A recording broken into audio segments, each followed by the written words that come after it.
Good afternoon. As mentioned, I'm Chuck Russell, the Deputy IC for the Incident Management Team. Just wanted to give a quick fire update. The last 3 days have been challenging.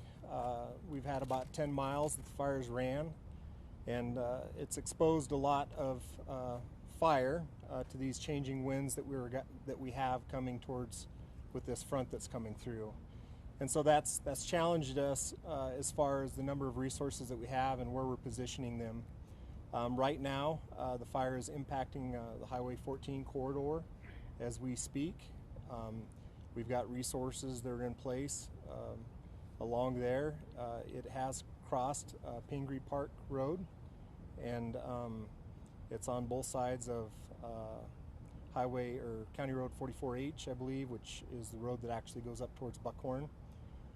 We've ordered 50 engines from the county. And the state and the area resources around here.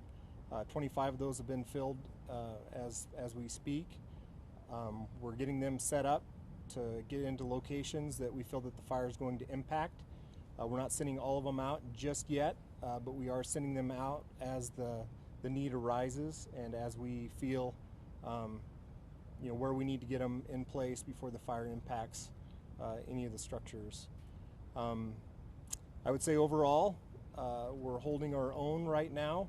We are in a definite defensive posture, waiting and hoping that we get the weather that's going to come in sooner than later, and that the winds that are going to be here previous to that event and right after, before we get the moisture, don't affect us too terribly. That's where we sit right now.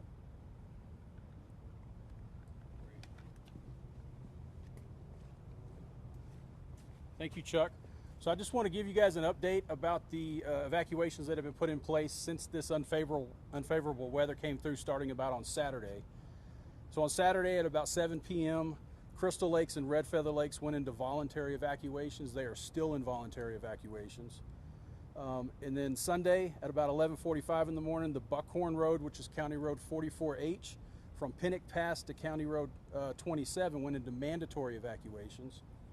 Also on Sunday about 4 p.m., County Road 74E, or the Red Feather Lakes Road, east from Red Feather Lakes, including Shambhala, Lady Moon, and Glacier View, up to and including Hewlett Gulch, went into voluntary evacuations as well. And then today we've had a lot of evacuations happening in different areas. So about 10 o'clock this morning, Glacier View went into mandatory evacuations. 10:15. Stove Prairie Landing south on County Road 27 to 44H and east to include Stratton Park went into mandatory evacuations. Again today at 10:30 a.m., all of County Road 52E, which is Risk Canyon Road, to include Davis Ranch Road, Well Rock, and west to County Road 27 went into voluntary evacuations, and that just changed right before we got started. At 3 o'clock they went into mandatory, so that same area is now in mandatory evacuations.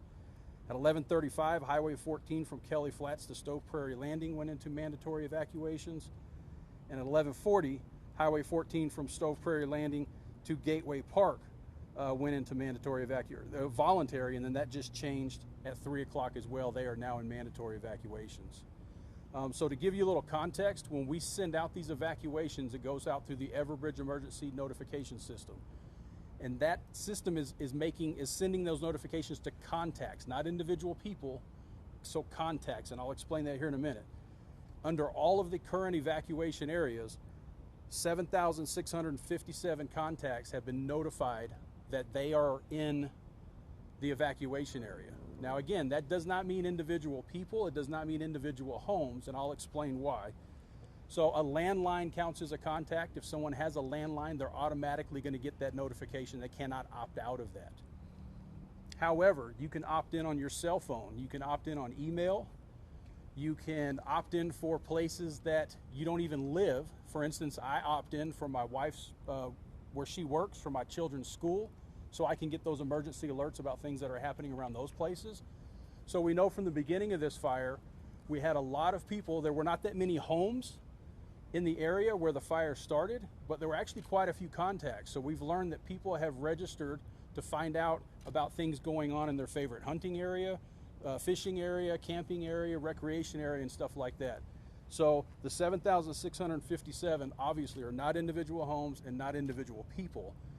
For instance, at my house, between my wife and I and my son, I think we total 8 contacts total for one household, right? So even if it is a house, they could have multiple contacts for that one house. A couple of things we want to help point people to. So if people are looking for information about the Cameron Peak Fire, we ask that they go to larimer.org, and on the top of any page, they can click on the link that says Cameron Peak Fire Info.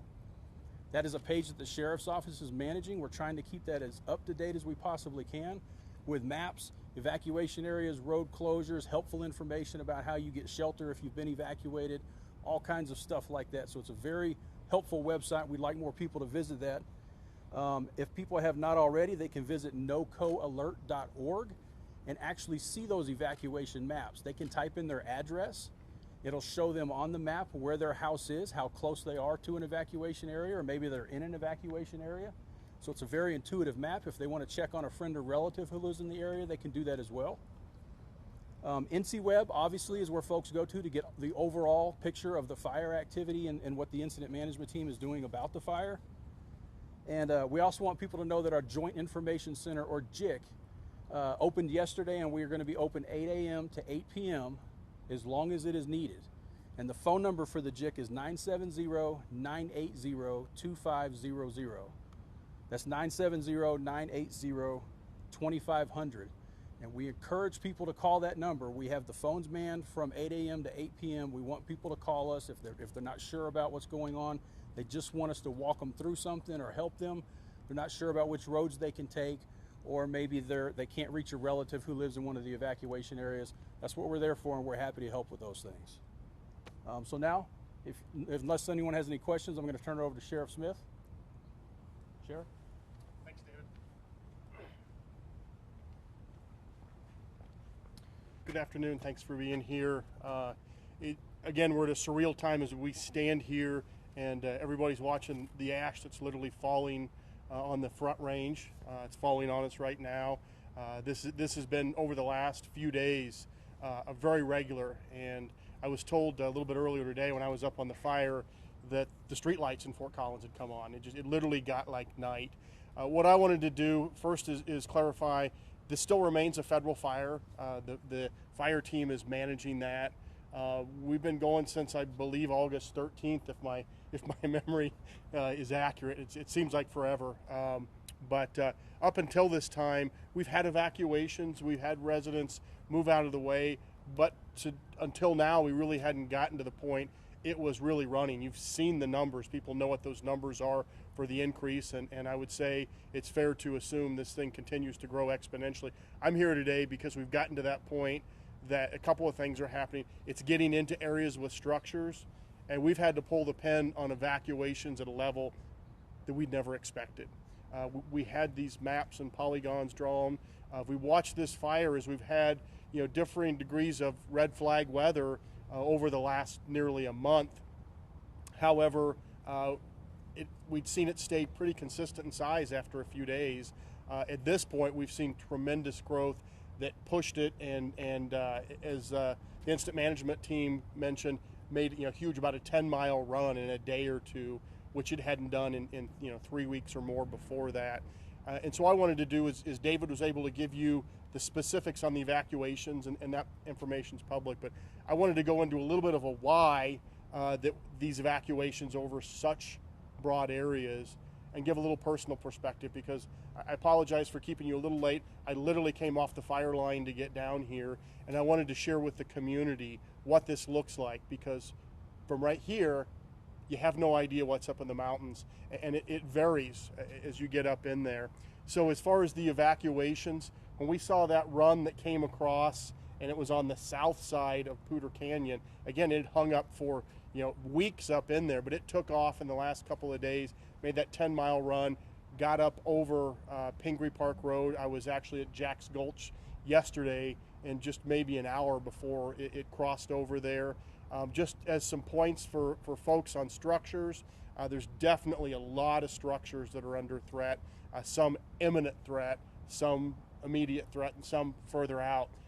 When you hear the numbers on those evacuations, one of the things I want to make sure the public knows is in doing those, as we're moving to areas where there's high populations, it takes a significant amount of time for deputies.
The Buckhorn Canyon and be right down to Stove Prairie Road and cause another push from there. So that's why we started jumping on the areas like Stratton Park, really everything around Wrist Canyon.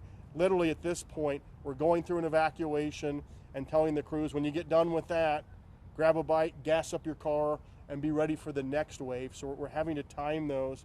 But I could tell you every hour that we get nearer 9 o'clock, 10 o'clock this evening, it's tremendous relief, because we know those forecasts bring a change in weather. Again, that weather does bring risk, but that change in weather will change things. What we can't afford to do is say we're keeping our fingers crossed it doesn't hit these areas. We're not going to get anybody killed. We're going to do everything we can to protect folks. The priorities are individual health and welfare, livestock and pets, making sure folks can get to that, and then property obviously comes behind there. So we're pushing those, and this fire has gone many different directions, which makes it extremely difficult on us. We can't say it's going one direction. We have to worry about evacuations in one direction. As we've seen, it jumped up and was making that run up into Monument Gulch. All the reports I have, because we've got some spotters up there, is it so far as of 15 minutes ago when I talked to my last spotter, seemed to be kind of hung up in that area. Thankfully, it wasn't running down the Buckhorn yet, which, in all honesty, I anticipated when David set this up 4 hours ago, I'd be here talking about the areas where we were just losing structures in mass numbers. I feared that's where we were going to be based on what we had just seen over the last couple of days. We're not there now. It's nice and cool down here. I can tell you up in the Rustic area, it was 85 degrees up there when I started down a little over an hour ago. So it's very different weather up there. The wind, we're not getting wind down here. The wind up high is definitely there. There's a wind out of the west that's pushing east. So first I talked about that area up at Pennock Pass. It's kind of held up there. And the reason I bring that up is, again, it hasn't gone down the Buckhorn, but I don't have a good assessment for my residents in Monument Gulch. That area, I had one of my staff members up there, was liaison with the team, and he literally got out maybe 3 hours ago. It got too dangerous for him, and I don't have any reports on structures up there right now, good or bad, but I know it's hung up in that area. We did not see it pushing down Pingree, thankfully, over towards Glacier View. However, we know this weather front's going to bring a lot of swirling, and if that fire happens to take a turn and get pushed to the north, it could get to Glacier View very fast. So I still stand by the logic for getting those notifications to folks up there, because if it makes that turn, and it could in a moment turn north, it could be deadly very quick. The part I can also report on is I just came down from the Pooter City area, because there were reports of the fire that was coming down into Rustic, and that the Buckhorn Canyon Fire Department literally had to abandon their Station 2 just a couple miles beyond Rustic. So I got up into that area as that fire was coming down the mountain. There was significant torching. However, once that main front got in and kind of passed through there, it appeared to be mostly staying on the south side on the mountain there. It was getting in near structures. I actually helped call in some structure protection, and again, literally was on the line as we were doing some protection between hand tools and engines up there. And I'm pleased to say so far, when I left a little over an hour ago, I didn't see any structures that had burned.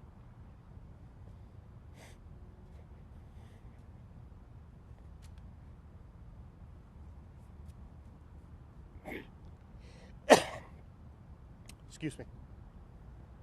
This fire is very personal for everybody up there. They've been through a lot between the fires and floods over the last decade, and to see it coming in there is it's difficult. But I come down with some hope, seeing what was done for structure protection. That main front had moved past there, and so with active structure protection, I definitely feel better. We're not out of the woods by any means. That fire is still laying up to the south side of the canyon and has that potential to come back in. I know there was a report from one of the individuals up there that by Kinnick, there were some spots that had gotten on the north side. That concerns me greatly because that potentially could drive, if it's in the right area, could cause that drive back up to Red Feather and Crystal Lakes and also Glacier View, etc. So with that, again, I'm extremely pleased that where we're at right now is not where I feared we were going to be 6 or 8 hours ago. The day's not over. Snow's not here yet, and we certainly know the snow is no guarantee to make a, it's certainly not going to stop this fire, but it's going to give a break. We've been very active in our discussions with the incident management team, how critical it is that we make sure that that break hopefully gives the opportunity to move a little more on the offensive to help us in that structure protection. I understand there's a significant number of structure protection engines either here or on their way, because we're hitting those areas that it could flat get into structures, which we haven't had that much in the last month. So we're definitely getting there. Some good reports about where we're at, but there's still a long ways to go. So I just wanted to use the media to share with the public kind of where we're at. My tremendous gratitude for all the fire personnel, for the National Guard, the other law enforcement folks, for the community, and all their outpouring of support for everybody up there. Without a tremendously dedicated bunch of folks, we'd be in a very different place. So that's what I have to share. What I'm going to do is actually ask Commissioner Kafalis to come up, share a few words, and then if you have some more questions, we can go to that. So. Thank you very much, Sheriff. My name is John Kafalis, Larimer County Commissioner, District 1. Much of the area of the Cameron Peak Fire is located in District 1, the northern one-third of Larimer County. I'm here primarily to show moral support, logistical support, and resource support for the Larimer County Sheriff's Office.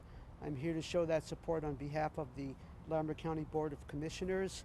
We have various roles when these kinds of natural disasters occur, and certainly one of those roles is to put in place the necessary disaster emergency declarations, and by doing so we are able to access federal and state resources to complement the local resources to get the job done. Our Office of Emergency Management works very closely with the Sheriff's Office and the state and federal folks, and I guess in closing I would say that obviously something of this magnitude requires an extraordinary amount of coordination and cooperation, and that's what we're seeing. And again, I just wanted to be here in support of the Sheriff's Office.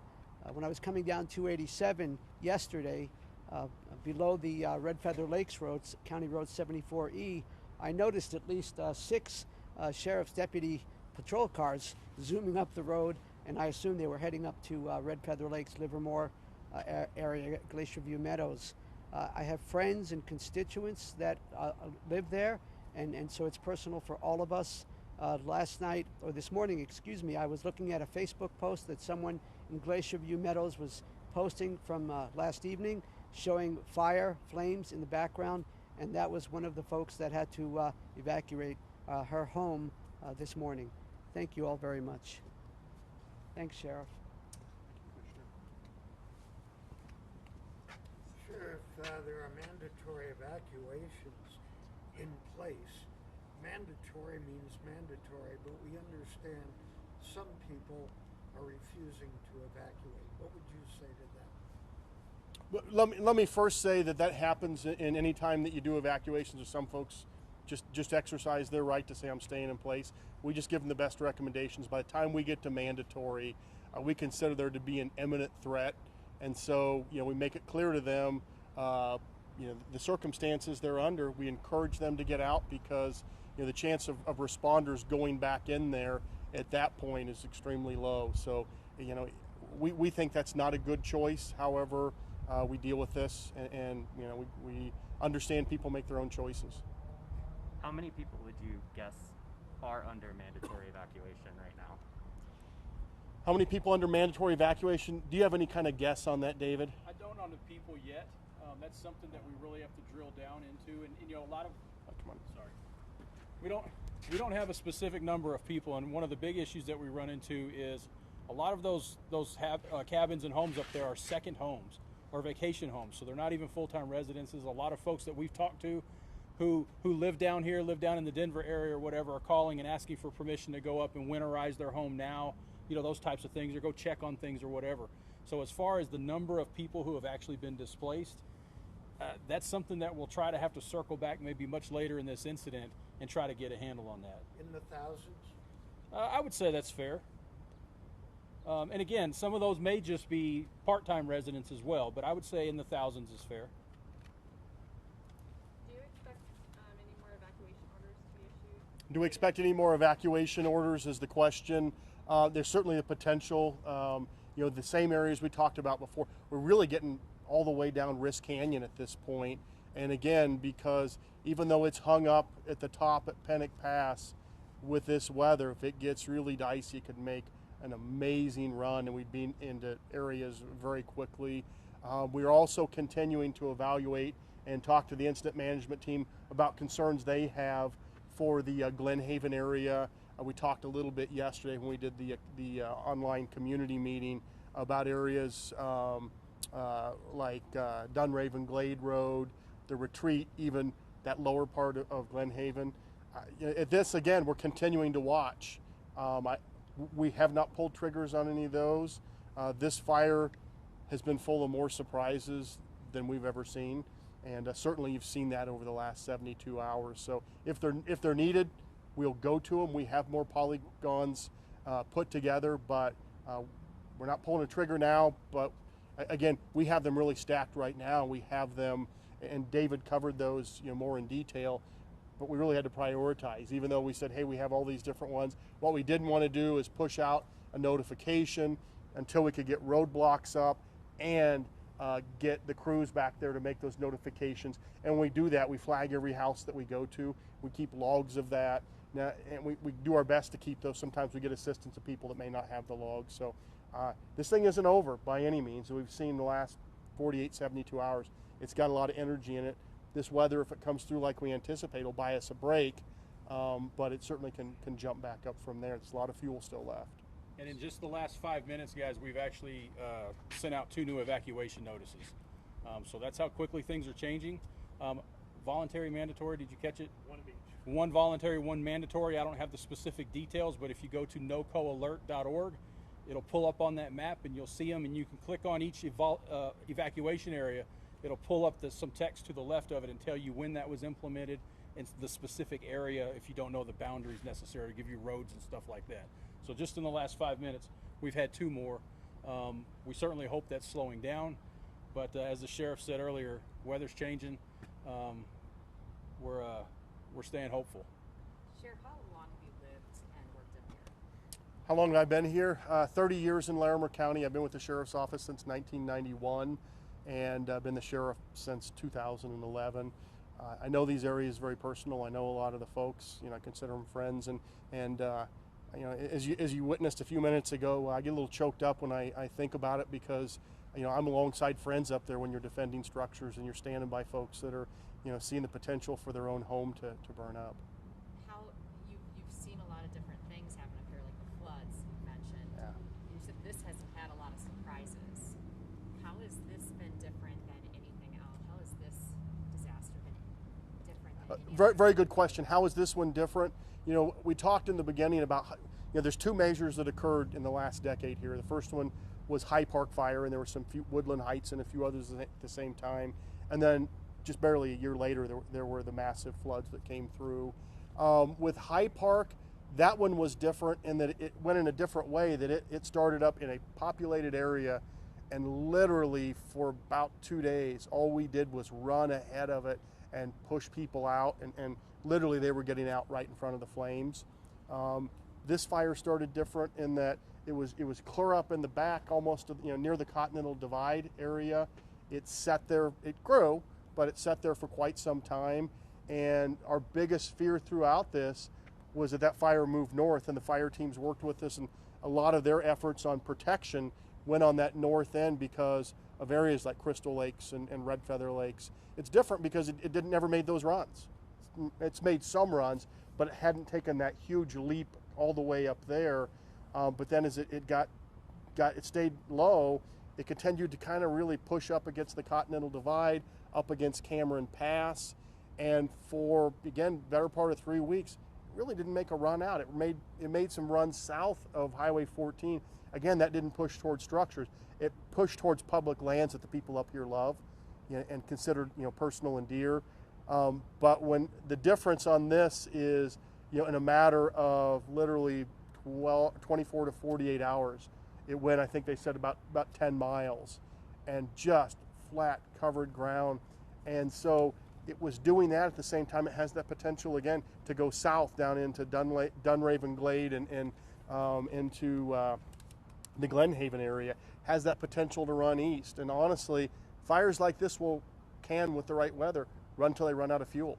And if you look east, you know that fuel really ends at the edge of the city of Fort Collins.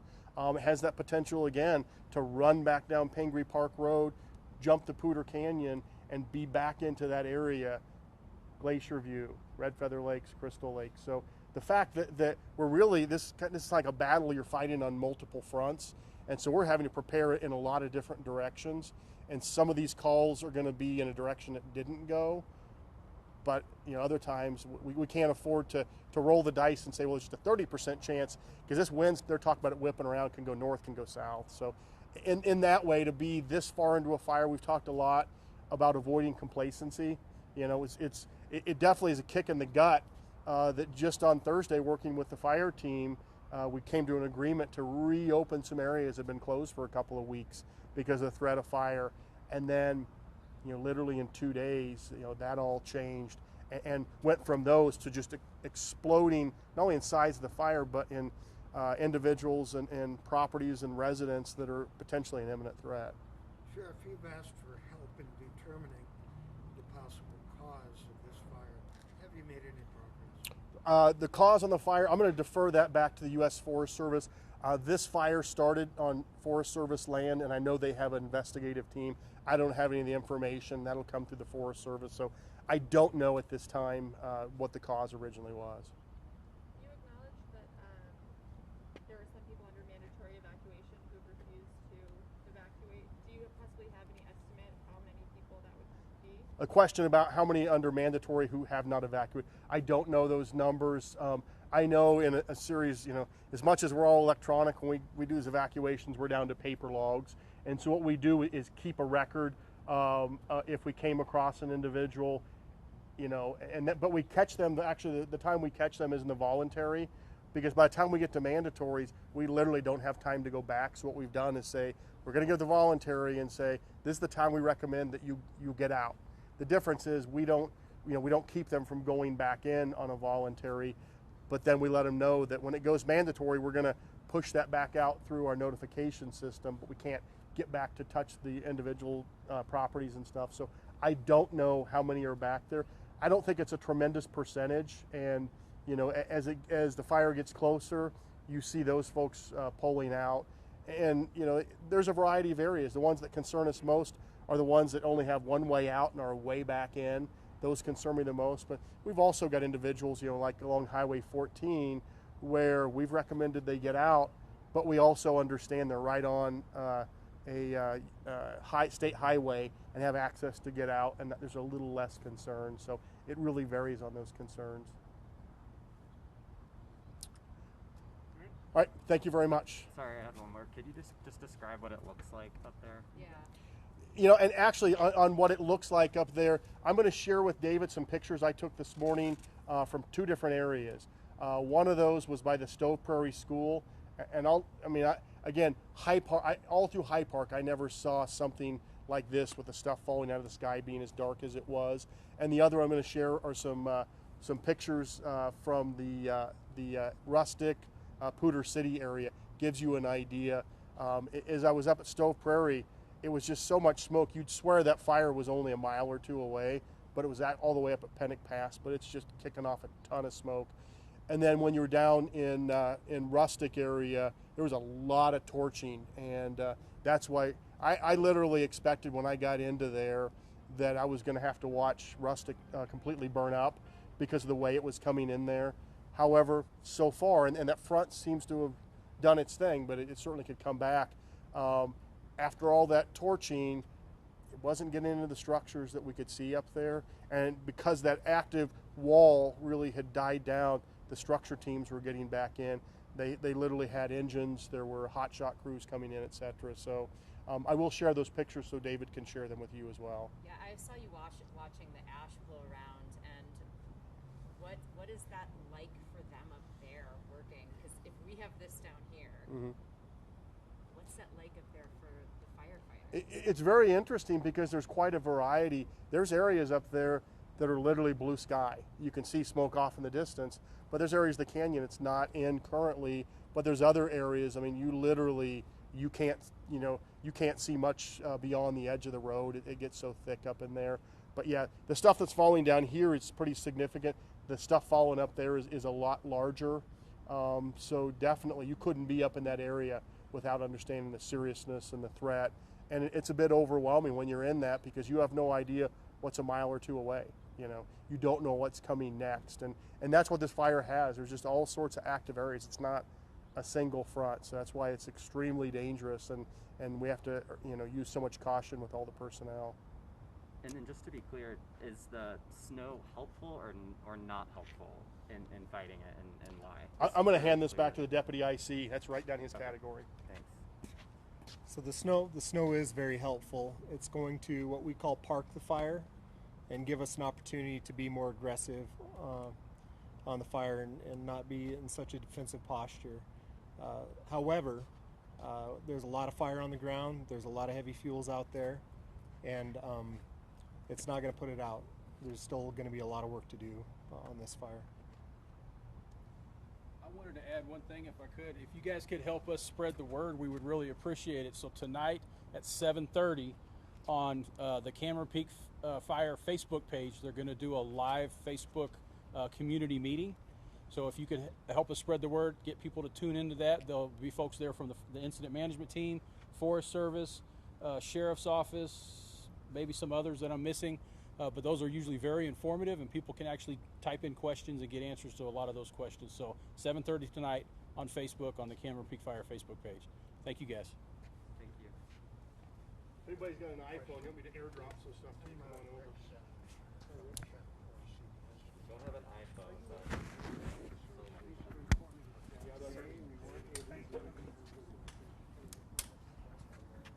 Aaron?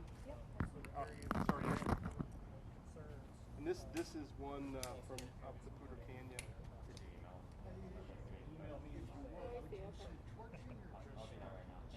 actually gonna have you send it. That's a lesson we've learned, right? I mean, there might be some areas from the backside. Does my phone come up, Justin? Provides the